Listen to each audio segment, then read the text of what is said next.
Bom dia, muito bom dia, queridos ouvintes e amigos da Rádio Vibe Mundial. Estamos aqui nessa sexta-feira, são 6 horas da manhã. Eu sou Ademir Serafim Júnior. Eu sou João Paulo Miranda. E nós somos o projeto Semente Abstrata. Toda sexta, às 6 da manhã, aqui na rádio, no YouTube, no Instagram e muitas outras formas. Se é a primeira vez que você nos ouve, temos já algumas centenas de programas, muito material bacana, criado com muito carinho para trocar ideias com vocês. Então dá uma olhadinha nas nossas redes sociais, pesquisem Semente Abstrata ou até pelo nosso antigo nome Núcleo 137, algum tema que muito provavelmente vocês vão encontrar conversas sobre os mais diversos assuntos. Primeiro no YouTube. youtube.com/semente abstrata. Facebook. facebook.com/semente abstrata. Instagram. Instagram, @semente abstrata. E qualquer outra coisa, tem uma dúvida, tem uma crítica, tem uma sugestão, manda um e-mail para sementeabstrata@gmail.com, certo? Certinho. Agora estamos organizando as coisas, aliás, é sempre um prazer estar de volta Tá de aqui, volta, né, ó, Ademir. É sempre melhor que o Serafim aqui. Para trazer mais conteúdos para você, para trazer melhores conteúdos para vocês. Então, junto com a nossa equipe, que dá sempre um apoio muito bacana, o Caio, a Mari, logo teremos novidades para vocês, inclusive as tão prometidas, mas que já está virando promessa quase de político, as atividades presenciais que desse semestre não passam. Certo? Certíssimo. João, antes disso Justos também, e perfeitos. um recado que nós precisamos passar para vocês. Estamos começando a divulgação, já que está bem pertinho das novas turmas da iniciação da Sociedade Brasileira de Eubiose, tá? Eu, atualmente, estou como instrutor do Departamento da Moca, João, instrutor do Departamento do Sumaré. Ainda chama Sumaré? Sumaré, Ainda claro. chama Sumaré, com Sim. Casa Nova, né? E agora nós começaremos as novas turmas. João, dia, hora, como que é lá no Sumaré? Bom, próximo peregrino do Departamento do Sumaré iniciará no dia 2 de abril de 2020, quinta-feira, às 20 horas. Se você tiver interesse, eu espero que vocês tenham interesse.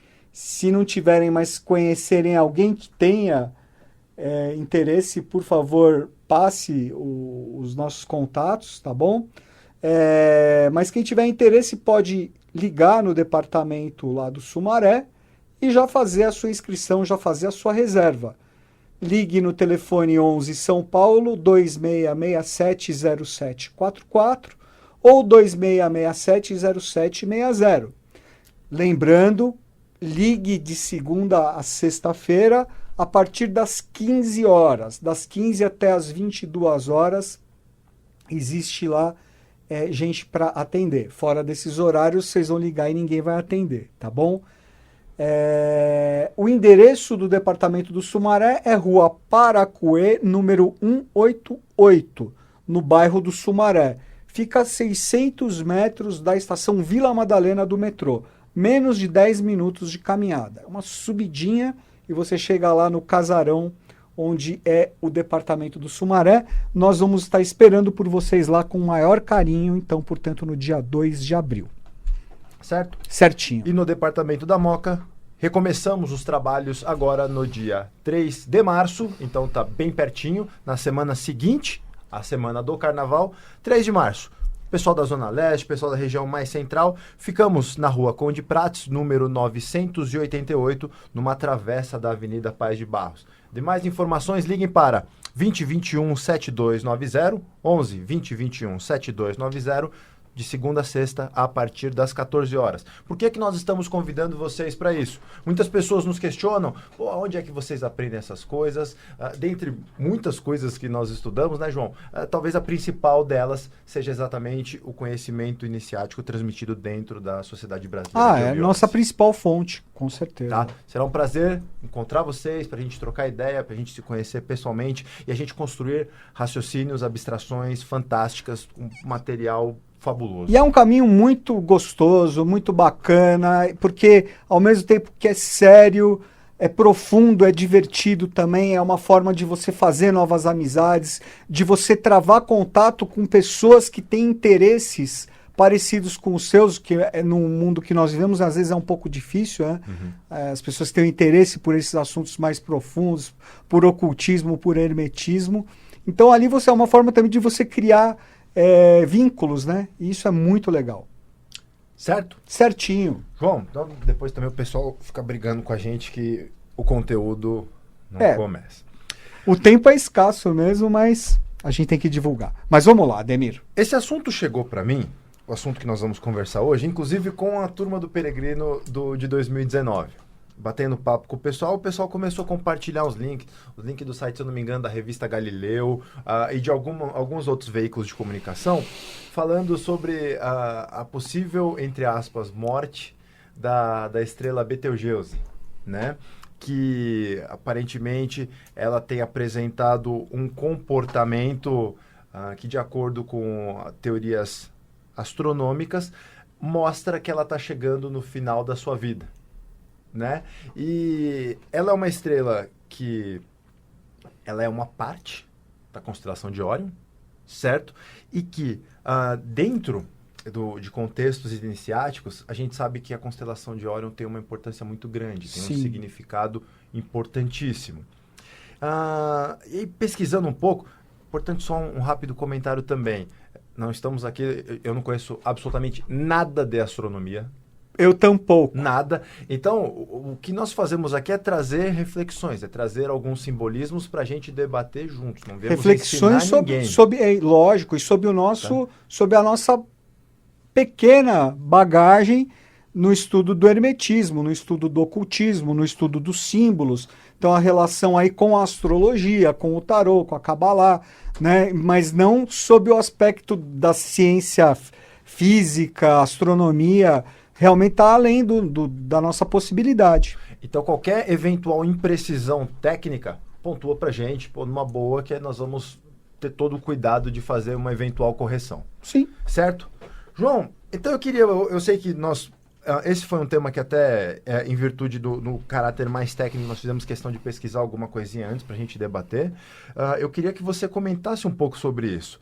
Eu entendo que esse assunto em específico, ele está absolutamente interligado com o princípio hermético da correspondência.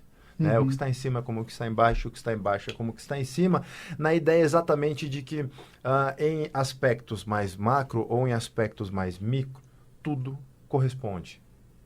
Certo? Certo. Vamos lá. Vamos lá.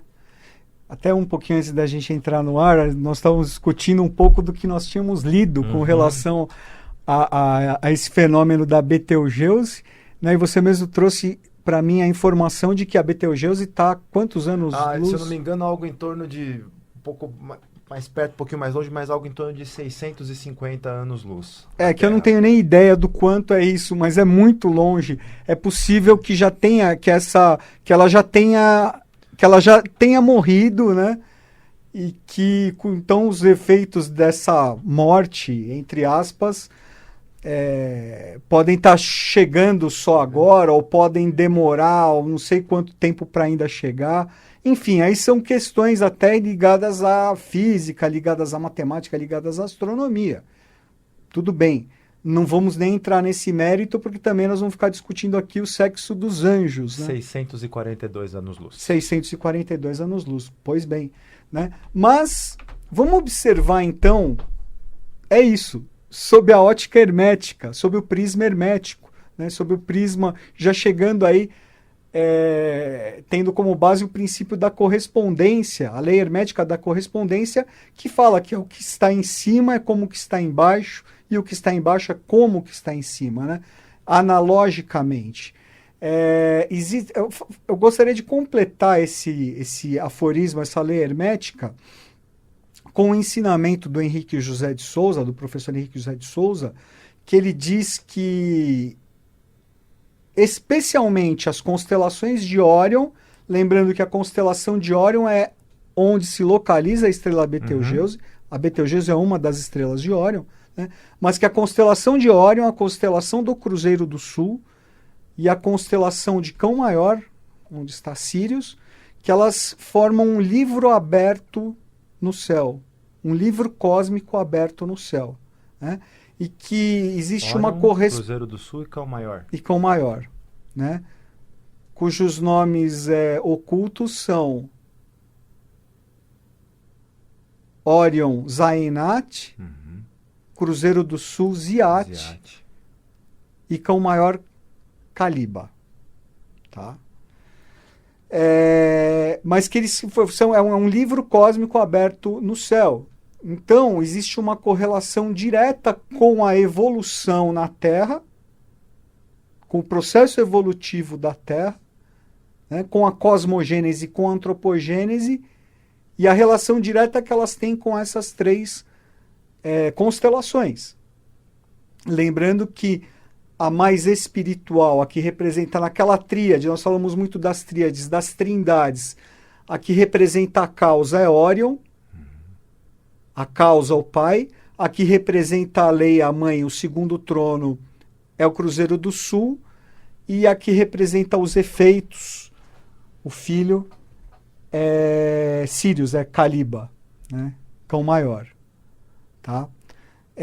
Então, só por esse fato, esse fenômeno, no mínimo estranho e intrigante que está acontecendo com a estrela Betelgeuse, adquire uma importância muito maior, né? E realmente algo para se prestar atenção. Porque é um fenômeno que está sendo visto a olhos nus. Qualquer pessoa num céu claro, não no céu aqui de São Paulo, né, mas numa noite com o céu em que o céu não esteja encoberto, num lugar que seja fácil ver as estrelas, principalmente se tiver algum instrumento apropriado, consegue ver a estrela Betelgeuse com bastante facilidade, porque ela é uma das estrelas mais brilhantes no céu, né?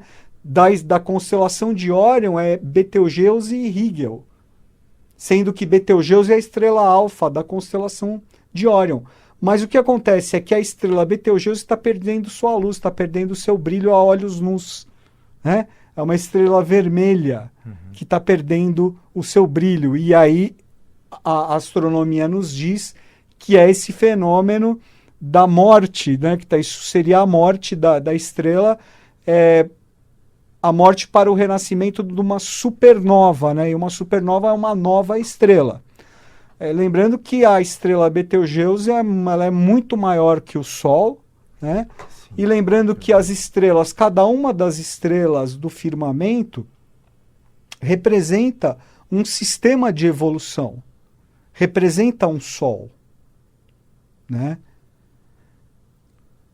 Por si só, considerando, então, essa conexão que existe entre essas constelações Órion, Cruzeiro do Sul e Cão Maior, com a própria evolução da Terra, esse fenômeno de Betelgeuse é muito, repetindo, é muito, muito simbólico e muito significativo. Tá? Alguns pequenos dados só, João. Tá. Ela tem aproximadamente 11 massas solares. 11 massas solares. E o seu diâmetro oscila entre 550 a 950 vezes o da nossa estrela aqui do Sol. Sol. Porque realmente ela está num processo em que ela oscila. E esse artigo também ele comenta que caso ela exploda, né, nesse processo de morte, vai ser possível vê-la inclusive durante o dia, aqui durante alguns dias, até que esse processo seja concluído. Interessantíssimo. Agora, sob o ponto de vista simbólico, Ademir, aí fazendo a conexão, por exemplo, com a astrologia e com o tarô, com o hermetismo, enfim, é curioso porque Betelgeuse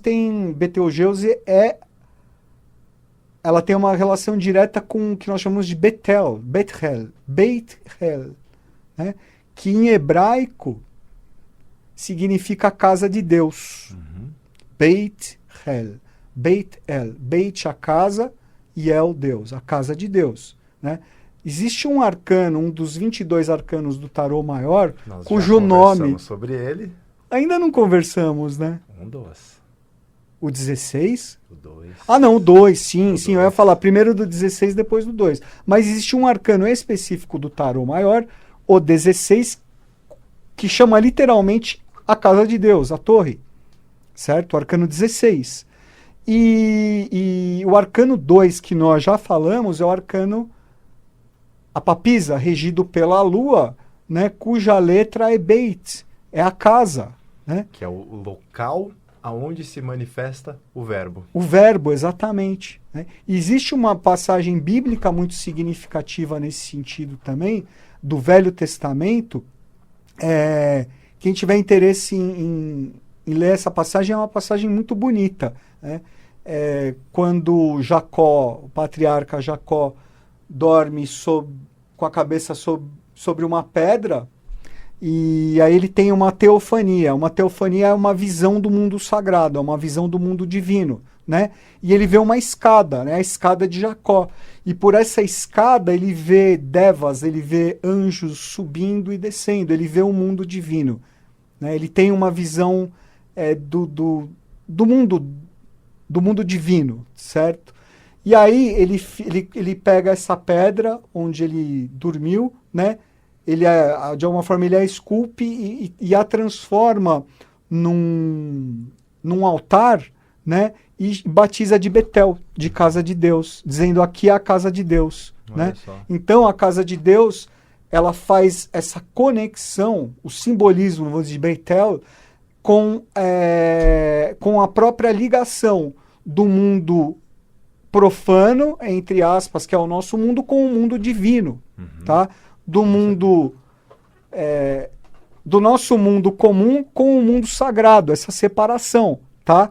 E o arcano 16, ele representa essa conexão, tá? Essa conexão, porque fala, é a torre, é a casa de Deus, certo? O arcano 16, que é um arcano regido por Capricórnio, né? Que é um signo que está muito forte no momento. Tem tudo a ver com o contexto atual. Com o contexto atual, nós estamos com Júpiter, cauda do dragão, Plutão Saturno, também? Plutão, e agora entrou Marte na jogada também, né? No signo de Capricórnio.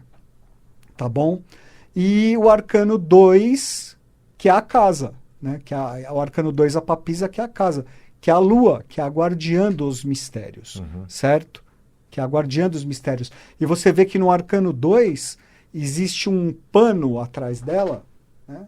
Porque ali representa o templo de Salomão, o arcano 2, existe um pano atrás dela que justamente ela separa o mundo profano, entre aspas, eu não gosto muito dessa palavra, mas é que não me vem outra no momento, do mundo sagrado. O mundo sagrado que está por trás, que está escondido. Ela vela o mundo sagrado. João, né? Com seus véus de Ísis. Então, só por esse aspecto já tem muita coisa para conversar. Com certeza. Né? Vamos tentar destrinchar um pouco todo esse simbolismo que nós estamos colocando aqui. Dentro de algumas linhas ocultistas, nós entendemos que a unidade ela se manifesta no que seriam em 3 planos, né? O que a gente chama de causa, lei e efeito. O primeiro logos, segundo logos, terceiro logos, primeiro trono, segundo trono, terceiro trono, causa, lei, efeito, espírito, alma, corpo. E você pontuou, em alguns programas nós explicamos um pouco a relação que dentro dessa causalidade nós podemos encontrar Sol, Lua e Terra, como causa, lei, efeito, espírito, alma, tal, pai, mãe, filho, etc. E agora você trouxe outra tríade, né, que é Órion, Cruzeiro do Sul e Cão Maior. Entendendo, então, cada um desses aspectos como reflexos uns dos outros.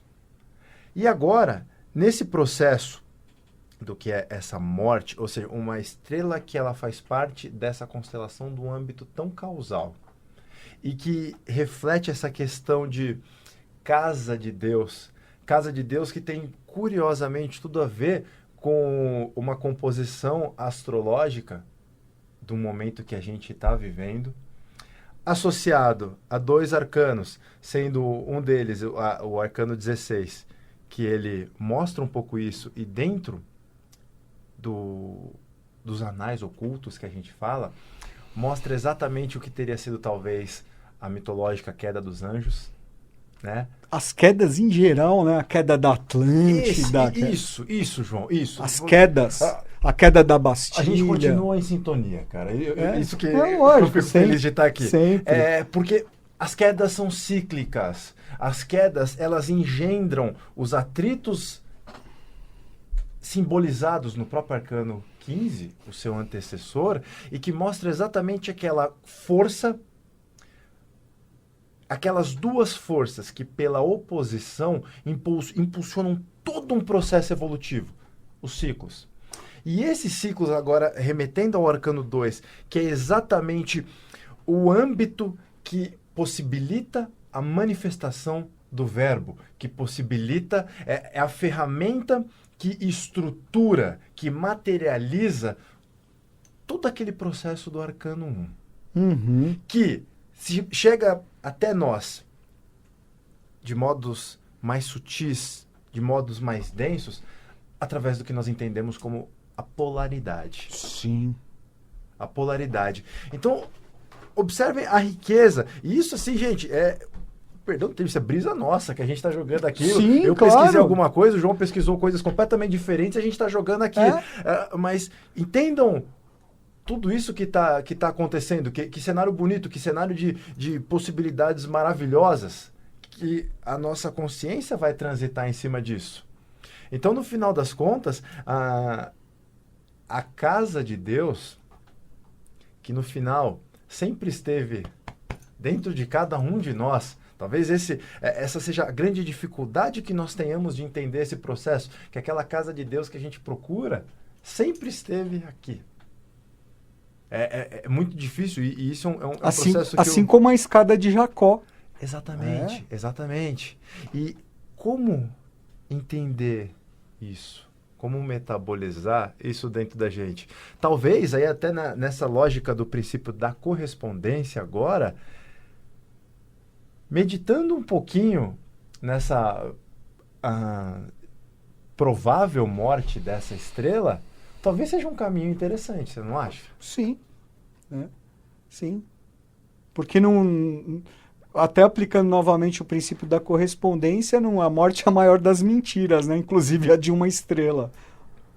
Até porque, principalmente a de uma estrela. Principalmente, se eu não me engano, se eu falar, depois vocês me corrigem, mas se eu não me engano, o Carl Sagan que fala que nós somos poeira de estrela. Né? Imagina, dentro dessa todos estrela, nós somos conectados, segundo o hermetismo, segundo a eubiose, a uma estrela, né? A nossa consciência é conectada a uma estrela. Sim, porque né? imagina... E quando um homem se ilumina na Terra, quando uma pessoa se ilumina na Terra, uma estrela se apaga no céu, ela morre no céu. Olha que interessante. É muito né? bonito isso. Me deu um belo branco agora no raciocínio que eu ia comentar isso. Não, já vai voltar. Voltou.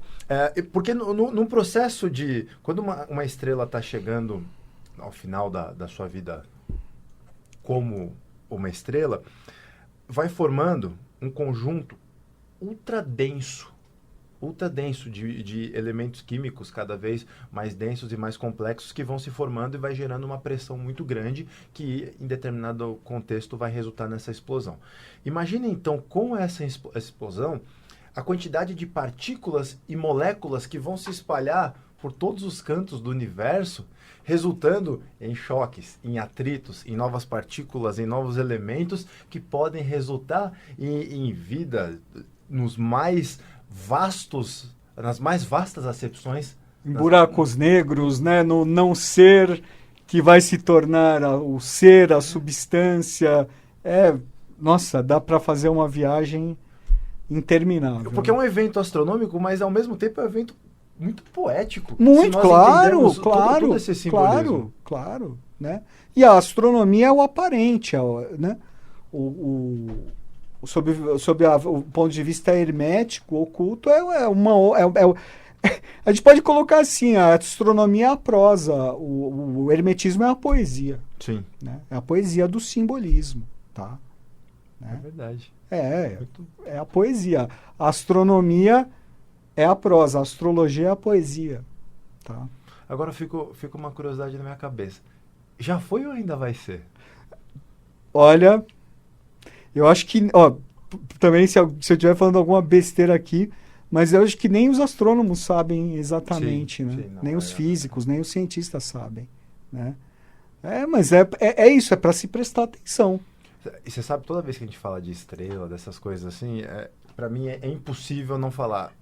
Assistam Interestelar. Interestelar, Assistam nossa, é Interestelar, maravilhoso. que pra mim É maravilhoso. é um dos melhores filmes dos últimos anos. Pra mim, é um dos Pra meus mim, filmes favoritos. Pra mim também. É um dos meus filmes favoritos, principalmente dos últimos anos, né?